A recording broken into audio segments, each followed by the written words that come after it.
Hello, and welcome to another episode from Season 6 of The Horrific Podcast. We're two friends who live in different places but share a passion for scary movies. Each week we pick a different horror movie and dissect it to figure out what it was trying to accomplish, how well it did, and maybe even some larger truths about why people watch horror movies in the first place. This season we're changing things up. We're devoting a whole season to reviewing Esquire's list of the 50 scariest movies of all time. In each episode, we'll break down a different movie, talk about how scary it really was, and then update our rankings to prove how much smarter we are than the other people on the internet. Thanks for joining us, and we hope you enjoy the conversation. If you had asked me about a week ago if I knew who Donald Sutherland was, I would have said no. Oh, really? Yeah, and even starting this movie, I didn't recognize him, but I got kind of bored during a few parts, so I was looking on IMDb, and so seeing recent pictures of him, I was like, oh yeah, that guy's in a lot of stuff. And so just let me read you some of his movies that he's been in. Okay. The Dirty Dozen, Animal House, and then a bunch of bad 80s movies that nobody's ever heard of. Outbreak, The Italian Job, Cold Mountain, An American Haunting, Beer Fest, Horrible Bosses, The Hunger Games, and most recently Ad Astra. Yeah, that's insane. So I would venture to say that no one who's listening to us has not seen this guy. Yeah. But he looked totally different, younger. Yeah. I mean, that was what, in the 70s? Yeah. So, like, what was it, 78? This movie? Yeah. 73, man. Oh, 73. So goes way back. So then he would have been 28. Is that the math? Math is hard. Yeah. But, yeah, man. He's also Keith Sutherland's dad, which we just watched. The Lost Boys, and a classic that has Keith Sutherland. Oh, he was 38. Okay. Yeah. Math is hard. It really is. But yeah, so this guy's been in a ton of stuff. Mm-hmm. And based on this movie, I'd say he's definitely been dedicated to improving his craft over the years. It definitely couldn't get any worse. And I feel like it's easy to say that, like, especially as someone who isn't an actor. Yeah. So I felt like to not appear like a total jerk, I needed some evidence to support my statement. Yeah. So here's some actual audio from a Donald Sutherland scene in this movie.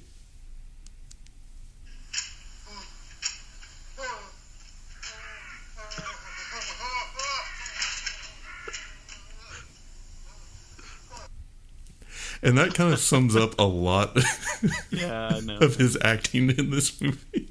Yeah. That was, that's the thing that we kind of touched base on, of like, we're not actors, and we know that. But just because we're not actors doesn't mean that we can't point out where it's like, man, that's like, is that good? It distracts from the experience. That's the part that I have a problem with. Well, is like, it doesn't have to be like super award-winning acting, and a lot of times in horror movies they're like these creative, kind of independent, kind of out there things, and a lot of actors or actresses have traditionally not been super excited to do that, so they've kind of had to work with who they could get. But sometimes, man, the results are rough. Yeah. Does it trip you out thinking like this guy is older than we are back in 1973? Yeah, a little bit. That's a crazy thing. Yeah, and like he's still alive. Yeah. And that means like a lot accomplished. Yeah. I haven't done shit with my life, man. Oh, same. Yeah. No, I got nothing to show, basically. Good. Except this podcast. Both our listeners. Hi, Leo. Yeah. Sup, Russell. Anyway, I'm going to introduce this, and then we can get into it, and hopefully we can find some interesting things to talk about, because this one was kind of a rough watch. Well, there's like a 4-minute sex scene, so we will. In 1973, British Lion Films released independent thriller horror Don't Look Now. Despite having one of the most generic names in movie history, Don't Look Now is known for innovative editing and a controversial sex scene. The film follows a British couple dealing with the sudden loss of a child who travel to Venice on business. While there, they encounter a blind psychic who opens their eyes to the world of the paranormal. This movie was made on a budget of $1.1 million. While I couldn't find information about earnings, it has kind of positive reviews from critics and has also won several awards. It can currently be rented for streaming on Amazon Prime Video. Yeah, so that's what's... Well, technically not anymore. I had to do iTunes. Oh, really? Can you do it now? Yeah, I rented it last night. Oh, did you? Yeah. Son of a... God dang. So...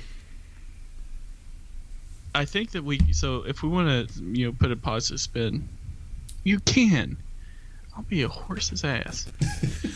So if we want to put a positive spin on this, we can say that he did this movie and it didn't bring him down. Like he was prospering on. He kept it going. Yep. Good night.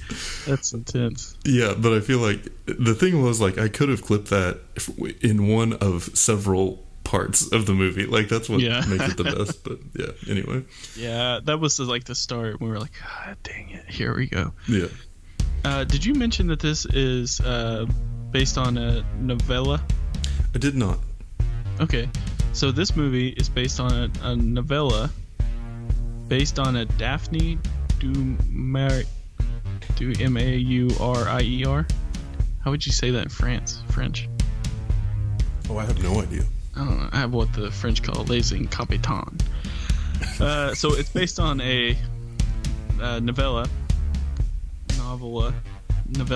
But also the difference between the book and the movie is that Christine, she drowned. Spoiler in the movie, but in the book, she died of meningitis. Bacterial meningitis? Probably. But it also, that has a couple questions. Raises a couple questions of like, was it still based in like Italy? Like where they have like a bunch of water. Yeah. And like water was, so pronounced throughout the film. But anyway, so the film was almost rated X. Obviously based off the sex scene. They had I think it said 9 frames. Yeah. 9 frames is what I read. There was also like a straight rumor for a long time that they actually had sex during the film. So naturally, I went down that rabbit hole. Yeah. And with my findings, my professional findings of this is they did not have sex. Donald mentions a couple times, specifically I think back in like 2009, like in an interview, that he has higher standards. Yeah, probably. That I think it was like a 9-hour shoot, and like he was like it was the least sexy thing. Like it was no, that's not the case, but it just seemed so realistic at the time. It was groundbreaking because that was 73, where like TV shows were still having people sleep in separate beds. Yeah, like things were like highly censored. Yeah, couple sleeping in the same bed at that time was,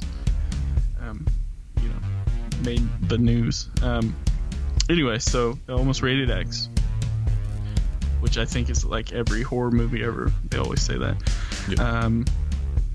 So Donald Sutherland, he did his own stunt, and he almost died on the raised platform that fell. Yep. Oh.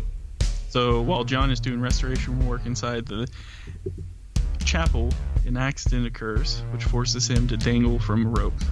Stuntman was supposed to stand in for Sutherland in the scene, but he refused.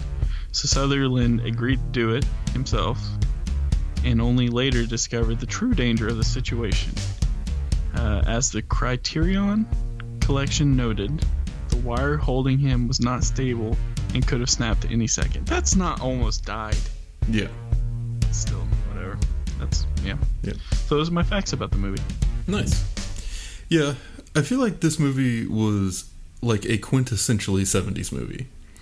Yeah. Because there was the film quality and just like the style and then the sound and the hair and the costumes, the weird sex scene. I mean, just anything you would expect from a 70s movie was kind of in this one. Yeah, I could see that. I mean, except for like less violence. Right. I wish there was more. Yeah, for sure. It was pretty light on that. And it definitely felt like it wanted to be more of a drama a lot of times than anything else, which I think hurt it as a horror movie a little bit. But just kind of, you say that because I saw that a couple times, like looking up the movie where it says like the description of what it is, and it was like drama, thriller, horror. You know, how do you put drama and thriller in the same? But no, that's a good point. But yeah, my biggest hang up with the movie, and I had a lot, so for this one to take the lead, you know, that's saying something. I hated the audio mix. I very quickly had to switch to subtitles because I could not understand what people were saying. And I feel like Donald Sutherland especially, a lot of his lines were just trampled all over by music and sound effects.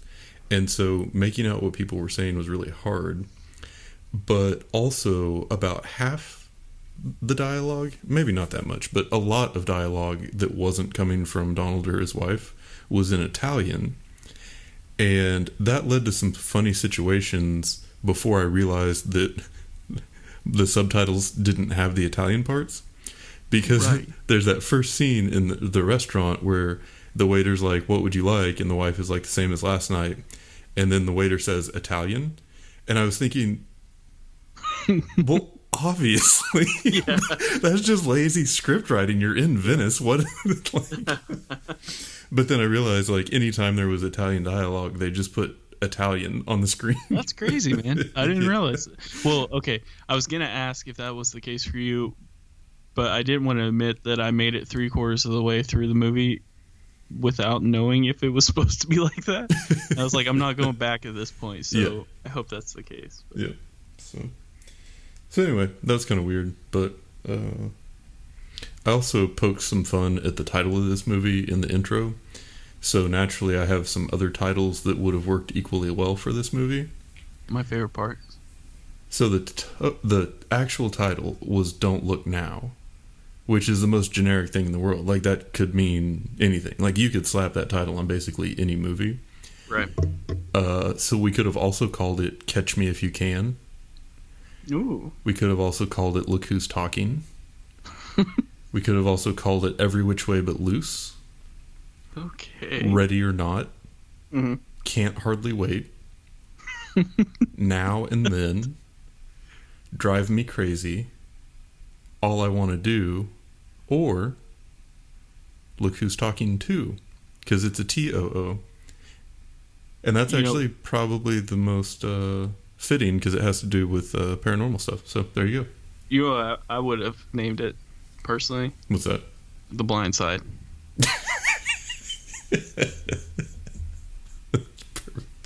It just works out, man. Yeah. Yeah, I think the thing is, and I was wondering this during the movie, and wonder if you kind of feel the same way. But like I don't know if these would be bad movies if we weren't watching them expecting horror. Well, yeah, like the perception of the movie would be totally different if we weren't going into it with the expectation that it was, I don't know, one of the 50 scariest movies of all time. Yeah, I know. And I was, and so I was kind of thinking like obviously while watching this movie, because there's a lot of time to think during the movie. It was like I was kind of not mad, but I was almost a little frustrated that I was like, I feel like anytime like they want to say something's a horror movie, they just say thriller horror movie. Yeah. And it's like, well, there's not really a thriller about this. Like, this is more like a slow burn. Yeah. I definitely had issues with the pace on this one. And I know it's a 70s movie, but that long, awkward sex scene. Well, and even the scene before it where they're both naked in the bathroom. And then they're in that long sex scene with like the... I'm so freaking mad right now. The light woodwind music. You don't play that? No. Oh. I I actually ended up fast forwarding through part of that scene, not because I was offended, but because I got bored. I got bored of sex. That's what this movie was. Oh man, I feel like I don't even know you. I went back and watched it multiple times. Not really. The most exciting thing of the movie. It was 4 minutes. Jeez Louise. It's the same sound he made during that scene, man.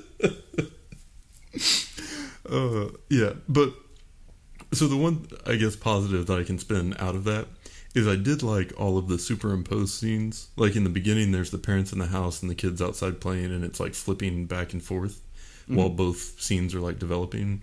And then that was also happening with them during the sex scene while they were like superimposed with them getting dressed and leaving the hotel after that.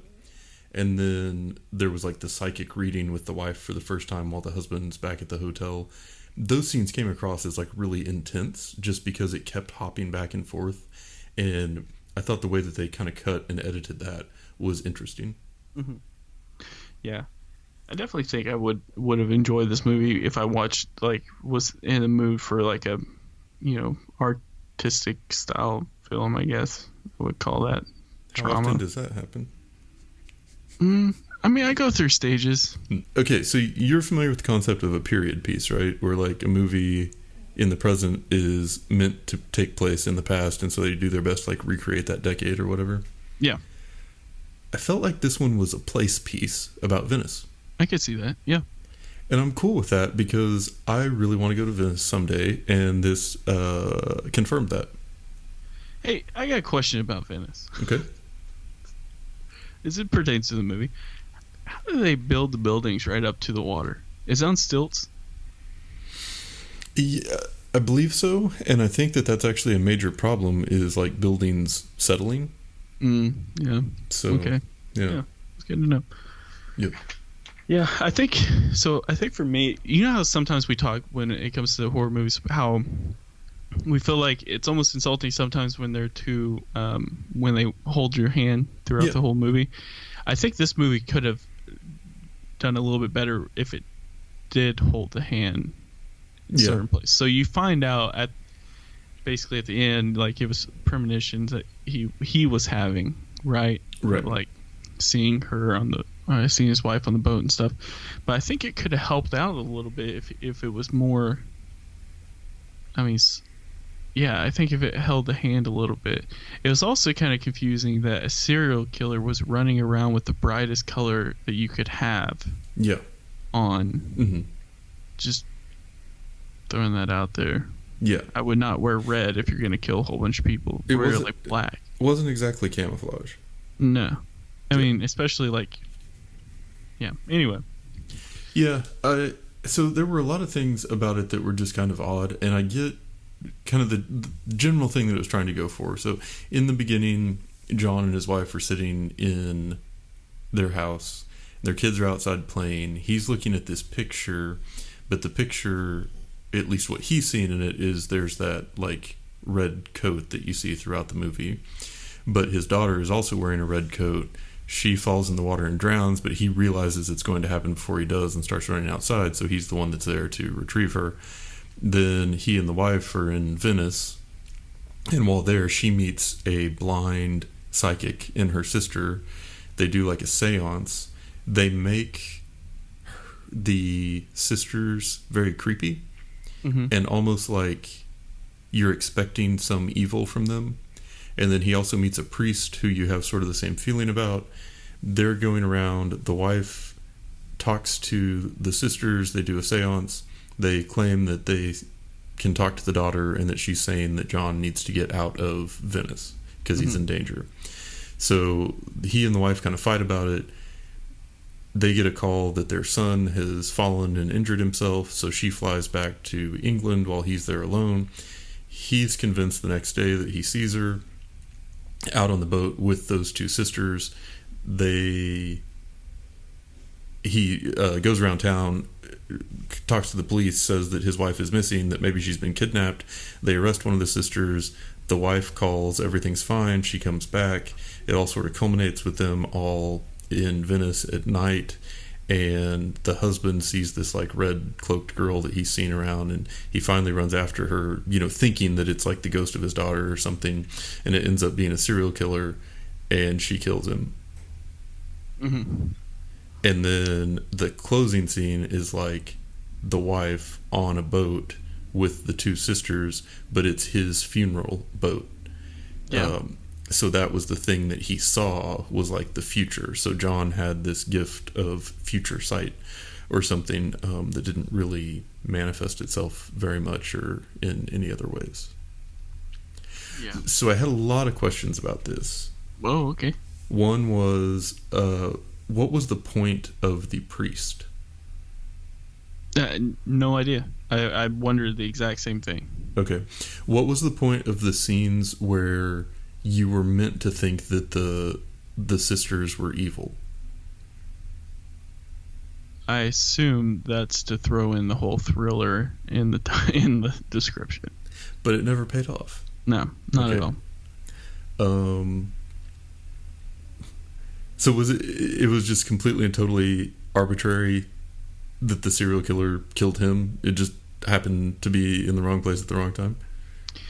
Well, from what I was reading, the serial killer had set its mind on Donald Sutherland from earlier, when one of the earlier scenes where he thought he saw her. Mm-hmm. And that's when it said, and so like it was partial, but at the end, that's what I read. At the end, it seems so like happenstance, like yes. he's runs into her, and there's like a guy screaming after her, and it's like, your daughter's not just gonna be in Venice, man. Like, yeah, right. Yeah.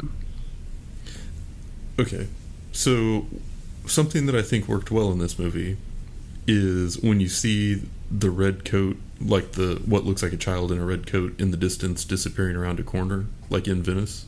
Because it kind of happens at random times through the movie, and so it's got you thinking like, oh, the daughter's ghost is manifesting. And where I thought the movie was going, what I thought it was trying to build up to, because it turns out it wasn't actually building up to much of anything on a lot of fronts. I thought it was going to be that the two sisters had somehow like summoned back a demon of some sort that was causing itself to appear or manifest as the daughter, and that this whole thing was like this trap for them. Okay, that makes sense. But none of that went anywhere. Yeah, like the thing that they saw in the distance was really just a serial killer that happened to wear a red coat for some reason. So those scenes, when I thought that it was building towards something, I thought worked really well because it was kind of subtle and interesting and kept you thinking. But none of that paid off. So yeah, I think same kind of thing. I mean, even as far as like the questioning from the police, I mean, it just seemed like a whole bunch of things were just kind of thrown in at once. Which it just kind of confused you. Like Donald's talking to the police officer, and he took the drawings of the sisters in. Yeah. And the police officer's like question him and stuff, and then Donald starts talking and telling the story about something, and it cuts to the police officer, and he's just doodling on the sketches. Yeah. And I'm like, oh, that's funny. I'd do the same thing. Yeah, during that scene, it was funny to me because Donald basically just gives like a synopsis of the movie thus far. Yeah. And I'm like, dang, I wish I'd started watching right here. Right here, yeah. I didn't actually need any more information than what he just recapped to follow what was happening. So, yeah. I don't know, man. I have a hard time thinking, like, who watched this movie and then put it on a, like, scariest movies list? You know what I mean? Right. I really think that he must have just read some reviews, like the guy who made the list was looking at like the breakdown by year, and he was like, man, I really need like an early 70s to round this out. And then he's like, yeah, what about this one? It won some awards, it was controversial, yeah, we'll just kind of throw it towards the end of the list. That's the only explanation I can come up with. Throw in a sex scene, we're done. Yeah, exactly. He's like, oh, controversial, it must have been for the violence and how gory and intense it was. Nope. Yeah, I mean, I guess for me, I just don't personally with this movie. I just don't see any horror aspect in the film. Yeah. I mean, it's just, a serial killer kills him at the end. Yeah. And it was gory, which that doesn't mean it has to be a horror film, but it's just like it really makes me like kind of, I mean, not that I haven't already, but it really makes me question Paul's decision on this list that he's thrown out for us. Yeah. Well, and the thing is, too, the nice thing about it is it gives me confidence that our list will be supremely better. Yeah, that's very true. And also, I think the thing is, another one of my frustrations is the fact that it's like, I don't think that we would have picked somebody, like, I don't think we would have picked a Don't Look Now to do, and maybe, a year's, for running out of ideas, but it's just like, it just doesn't seem like that's not like a Halloween horror. No, not at all. Like our preference is the 28 Days Later style. So, if you're watching, if you watch this movie and you're listening to this podcast and you really think it's a horror film, more power to you. It's just I don't. Also, you're really wrong in every sense of the word. Exactly. And you have... Well, actually, I would kind of admire that, because if you were entertained by this movie, I feel like your threshold for entertainment is a lot lower, so you're probably just, like, never bored. That's a good point. They're probably big fans of the podcast. Yeah, right. Big Our only fans. One. Yeah. I mean, it's hard. It's also kind of hard to talk about. I mean, it's hard to talk about movies like this, for me at least, because it's like, our interest is horror movies. Like, that's what this podcast is. It's not us talking about random things. Like, that's what we enjoy. Mm-hmm. And so now we're having to talk, about the drama, and it's almost kind of a letdown, because these are things we look forward to. And so then you get this list, or you get this movie, and it's like, oh, looking forward to it, looks interesting, and then like from the first scene you're like, oh no. Yeah, this is intense. But anyway, yeah, I mean, I guess from like memorable horror scenes, I mean, so the one where he's kind of on the scaffold and falls, I guess, was a little bit, but even that, like, the way it was set up, it was so predictable and quiet.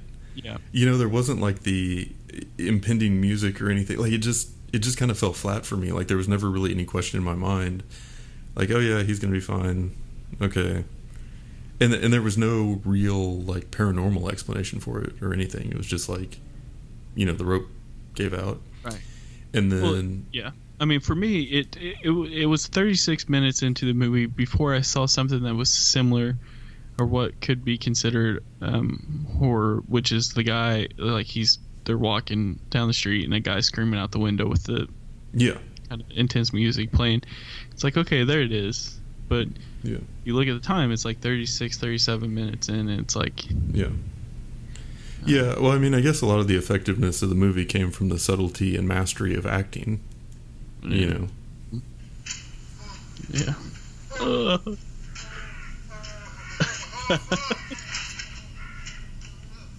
Dude, your neighbor's gonna be like, what is he watching? I mean, you don't get that just everywhere, but thankfully. So, this one's behind us.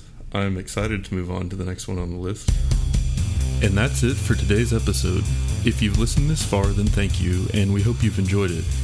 We're always looking for new ideas, so if you have any questions, comments, or movie suggestions, please send us an email at thehorrificpod@gmail.com, or feel free to comment on or message our Facebook page. Just search for The Horrific Podcast. Thanks for listening.